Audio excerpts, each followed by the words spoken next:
2008년 8월 대한민국 군에 엄청난 사건이 벌어지게 됩니다. 바로 원정화 여간첩 사건. 탈북자인 것처럼 위장해 국내에서 활동해온 30대 여간첩이 적발됐습니다. 이성교제를 미끼로 군 장교들과 만나서 정보를 빼내왔습니다. 이혜인 기자입니다. 2008년 8월 우리 군에 엄청난 바람이 불게 됩니다. 장교들과 이성교제를 미끼로 군 장교들을 만나 우리 군의 정보를 빼돌려 북에 건넨 여간첩. 당시 정말 충격적인 사건이었는데요. 적발된 여간첩 원정화 씨는 중국에서 활동하다 2001년 조선족으로 위장해 한국 남자와 결혼한 뒤 국내로 들어왔습니다. 입국 한 달 뒤 여간첩은 이혼을 하게 되고 국정원에 탈북자로 위장 신고. 그 이후 결혼정보업체를 가입해 장교들을 골라 신상을 파악해 명단을 보내게 되고 군 안보 강연을 다니면서 군부대 위치와 주요 군사 정보를 빼내 북한에 보고한 것으로 드러났는데요. 또한 여간첩은 당시 북에서 내려온 1급 귀순자 황장엽 씨의 위치를 파악해 살해하라는 지시를 받았으며 중국을 드나들며 지령을 받고 정보를 전달했다고 당시 수사 결과가 나왔습니다. 여간첩으로 알려진 원정화 씨는 1974년생으로 북한에서 태어나 중국으로 넘어가 보위부 공작원으로 활동했다고 주장하고 있습니다. 1999년부터 2001년까지 한국인 7명, 탈북자 100여 명을 중국 현지에서 납치해서 북으로 보내는 임무도 수행했다고 주장합니다. 그리고 이 사건으로 인해서 여간첩 원정화 씨와 함께 연인 관계였던 당시 23사단 정훈장교 황중이는 대위 진으로 진급 예정자였으나 국가보안법 혐의로 징역 3년 6개월을 선고받아 불명예 강제 전역을 당하고 징역을 살아야 했습니다. 당시 사회는 엄청난 충격으로 얼마나 미모의 여간첩이기에 장교들이 간첩에게 동조할 수 있느냐? 라는 이야기가 나올 정도로 충격적인 이야기였는데요. 근데 이 여간첩 사건에 엄청난 의문점이 있습니다. 당시 수사 결과에서 새 4명의 장교들과 내연관계를 맺어 정보를 수집했다고 하는데 오직 황중이만 처벌을 받았습니다. 황중이는 당시 26살, 원정화는 34살로 8살 차이가 나는 나이 차이. 원정화의 나이는 당시 소령을 만나야 하는 것인데 어찌 중위를 만났을까?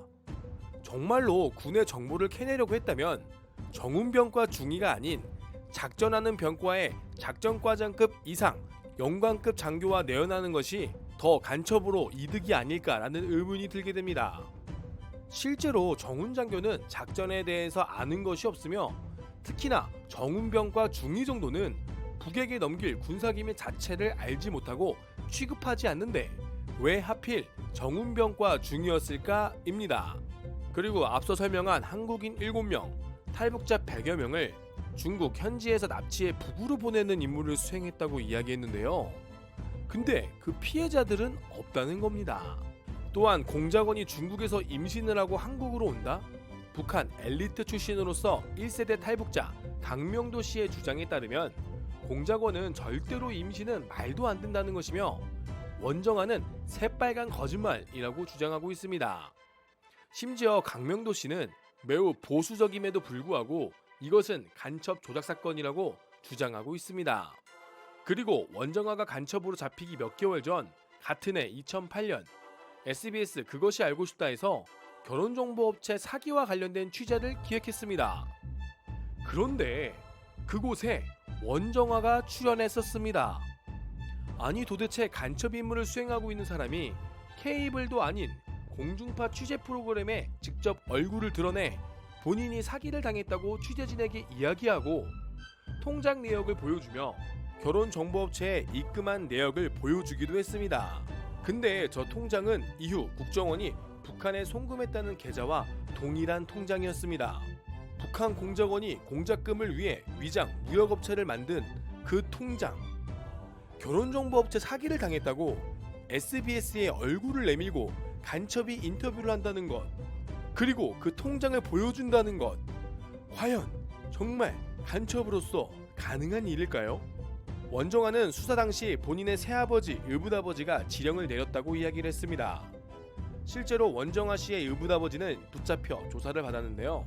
당시 수사기관은 그 아버지가 간첩이라는 증거로 노동 당원증과 라디오를 보여주며 라디오로 북한의 지령을 받았고 노동 당원증이 있다고 수사기관이 발표했습니다.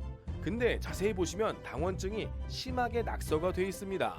당원증의 소지야 북한에서 내려올 때 기념으로 가지고 올 수 있다고 생각을 합니다. 근데 북한의 명령을 받아 복종하는 충성심이 가득한 공작원이 당원증에 김일성 얼굴에 낙서를 한다? 그리고 2008년에 라디오로 지령을 받는다? 당시에도 인터넷 그리고 핸드폰을 사용하던 시대입니다. 요즘 간첩들이 아날로그식으로 지령을 받느냐 이겁니다. 심지어 원정화의 아버지 김 씨는 결국 법정에서 무죄를 선고받았는데요. 그 이유는 누가 봐도 간첩이라는 증거가 없었기 때문입니다. 또한 원정화 씨의 의붓아버지는 원정화 씨와의 대화를 녹취해 공개했습니다. 솔직히 말하면 김현희처럼 살게 해주겠다고 하더라고요. 그래서 나는 그럼 내 국가안전보위부다 이렇게 이야기를 했어요, 거짓말로. 김현희는 1987년 11월 29일 우리 대한민국의 서울 88올림픽의 성공적인 개최를 방해하기 위해 칼기를 폭발시킨 칼기 폭파 사건의 주범입니다.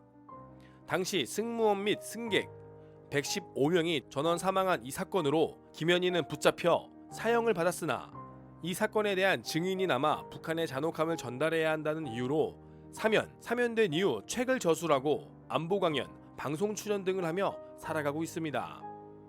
원정화 또한 이러한 김현희처럼 살게 해주겠다는 조사기관의 유혹에 스스로 간첩이라는 누명을 쓴 것은 아닐까요?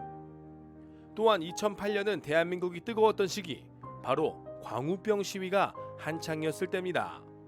물론 광우병 사태가 나중에 광우뻥 사태로 결론 지어졌지만 광우병 관련 촛불 시위를 잠재우기 위해 자극적인 북한 여간첩 사건을 터뜨려 시선을 흐트리려는 것이 아니냐는 주장도 있습니다. 2008년 대한민국 군대에 엄청난 충격을 준 여간첩 원정화 사건. 이 내용 말고도 수많은 의혹들이 있습니다만 과연 진실은 무엇일까요? 그리고 사건의 중심이 있는 또 다른 인물 황중이는 지금 재심을 준비하고 있습니다. 황중이는 삼사관학교를 졸업해 1년 보병소대장을 마치고 정훈장교로 임무수행 중이었습니다. 이 사건으로 황중이는 국가보안법으로 전과자가 되어 제대로 취직하지 못하고 스스로를 자책하며 힘든 나날을 보내왔습니다. 과연 그의 주장대로 재심의 결과는 어떻게 결정이 될까요? 과연 정말 조작인 것일까요? 그리고 2010년 또 한 번 대한민국의 간첩 사건으로 시끄러워집니다. 안기부 대북공작원 흑금성이 이번에는 북한을 위해 간첩 활동을 한 혐의로 검찰에 적발됐습니다. 북측에 군사 기밀을 넘겨준 혐의를 받고 있습니다. 바로 흑금성.